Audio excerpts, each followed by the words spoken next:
Okay, so si Ma'am Paldogs, tama? Yes. Ma'am Paldogs. Yes, direct.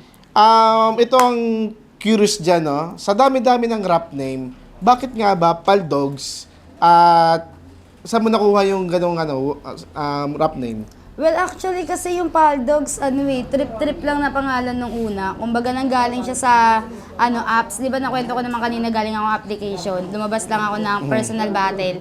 Tapos nung panahon na yon, parang lapitin kasi ako ng bully. Lapitin kasi ako ng bully noon sa apps, 'di ba? Parang sabi ko marami akong pambubuling naranasan dati. Yung apat na na tropa ko na ngayon na dating kaaway ko, pangalan kasi nila Waldo, Galdo, Baldo, tsaka Naldo. Ay, so, ibig sabihin, yung pangalan mo galing sa kaaway mo? Oo, galing sa kaaway yun. Tapos ang nangyari, parang 2 hours non-stop nagbabasagan kami dun sa isang room ng PR, sa PR ng fleet match. Binubuli lang nila ako. Tapos parang tumagal-tagal. Pag tumagal-tagal, parang sabi na, uy, joke lang yun pero props sa'yo kasi di ka napipikon, ganyan-ganyan. Tapos nagbiro lang ako, sabi ko, di pwede nyo na ako maging kapatid niyan. Sabi ko gano'n, pangalan ko Paldo. Sabi na, bawo naman ng pangalan mo, nung ka nanalo sa loto. Parang gano'n, sabi ni Waldo. Sabi niya, pero sabi naman ni Waldo, sabi niya, mas bagay sa'yo maging, Waldogs.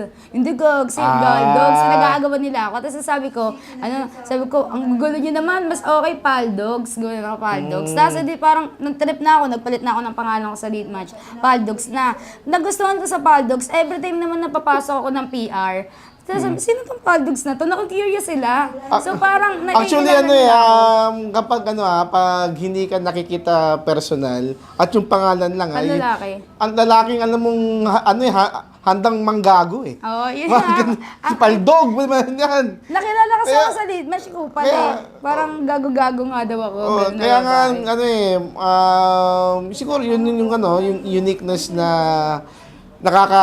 culture shock na, uy, Paldogs yun pala, hindi ko inaasahan na babae siya. Babaeng, Ayun nga pag sinabing Paldogs, mainhin. curiosity. Parang pag Paldogs, curiosity. Sino kaya itong Paldogs ito? Gano'n. Oo, di ba? Paldogs, ang pangalan yun, di ba? Parang gano'n. So, ay, pucha, babae, gumagano sila. So, every time na napasok ko ng PR, paulit-ulit naririnig ko hanggang sa lumabas ako ng personal, tatanungin nila ako. Siguro, hindi lang ikaw yung nagtanong mga 300 times na bakit Paldogs. So, ibig sabihin, effective siya sa pagiging curiosity ng tao, di ba? Kasi marami marketing din kasi yan, nagtatanong. Oo, pag marami nagtatanong, maraming may interesado. Parang ganun yung nangyari. Pero pag nagsasawa na ako, paulit-ulit na nila tinatanong, sinasabi ko na lang, pag binilanagram mo kasi yung Paldogs, slap God, may kasi ako manampal, kaya manahimik ka na dyan. Kaya gano'n, parang pinapilosopo ko na lang, pag ayaw ko sagutin yung question. Pero yan talaga yung real story ng pangalan ko kung ba't naging Paldogs. May recording pa, no? May recording. Okay. Sapa. Okay.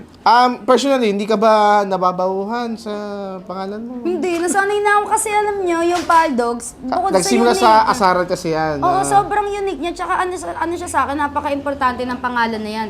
Kung yung Paldogs na yan, tingnan mo naman kung ano yung narating, di ba? Paldogs, ganyan. Ginagamit na nga siya sa sugal eh. Pag sinerch mo Paldogs ngayon, puro sugal. Paldogs, ganyan. Kaya parang, okay, nasanay na ako. Pag sinerch mo Paldogs, nag-iisa lang yun sa buong mundo dati.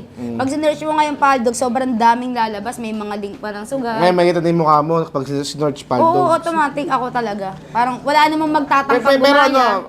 ang rap name, meant to be na yan, na pwedeng mabago. Boss Nick, Kung bibigyan ako ng pagkakataon. Kung bibigyan mo ng rap name si Boss Paldogs, na pambabae, ano yung magandang rap name? Nabigla ako dun. Na-hold up ako sa tanong na yun. Anak sa akin. Sa skill niya, ang hirap kasi napaka-unique ng skill niya eh. Hindi ko alam kung anong pwedeng ipangalan sa kanya. Kasi unique yung style niya all around eh. Kung ako, tatanungin, si Killer Chinita. Hindi pwede. Chinita, hindi. Ano yan? Tawag dito, rap name, siguro Killer Bagay talaga sa kanya, Paldogs talaga. Wala, Yun na, Paldogs doon na na. kilala Pero eh. kung halimbawa ako, papalitan ko siya, medyo magiging babae siya. Since Mia Paldogs pangalan ko sa YT channel ko, so pwede akong Madam MP, ganun. Mailig din naman na sa MP likes. Joke lang. 5 seconds, Madam MP, di ba, babae. Pero okay na ako sa Paldogs, guys. Doon ako nakilala eh, di ba? Papalitan pa ba natin kung paano tayo tinanggap? At Doon na exclusive tayo. yan, exclusive Talagang nag-iisa lang. Dito yan at dito rin napaliwanag kung bakit Paldogs. Yung Hindi, well, actually, yung Paldogs na ano ko na siya sa vlog ko, kaso konti lang nakapanood dun kasi bago pa lang yung page ko. Na-expose ko na rin siya. Pero, mas okay, at least, di ba, sila Direk, sila Nick Blaze, kasama ko ngayon sa podcast. Yun. Cut! Ayan, okay na.